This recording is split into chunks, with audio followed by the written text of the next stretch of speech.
Fintech ជាអ្វី Fintech បានធ្វើឲ្យមានការផ្លាស់ប្ដូរប្រព័ន្ធហិរញ្ញវត្ថុឌីជីថលបច្ចេកវិទ្យាហិរញ្ញវត្ថុឬ Fintech កំពុងធ្វើឲ្យប្រព័ន្ធទូទាត់និងហិរញ្ញវត្ថុឌីជីថល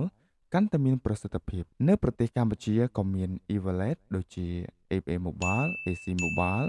Wing, True Money និង PPay ដែលអាចជួយឲ្យប្រជាជនចំណាយនិងទទួលប្រាក់បានយ៉ាងងាយស្រួល QR payment កំពុងក្លាយជាវិធីទូទាត់ចម្បងនៅតាមផ្សារទំនើបឬហាងទំនិញ Blockchain និង Cryptocurrency កំពុងទាក់ទាញចំណាប់អារម្មណ៍នៅក្នុងវិស័យហិរញ្ញវត្ថុ Loan and Investment App ធ្វើឲ្យប្រជាជនអាចស្វែងរកឱកាសសម្រាប់វិនិយោគ Fintech នឹងបន្តអភិវឌ្ឍនៅកម្ពុជា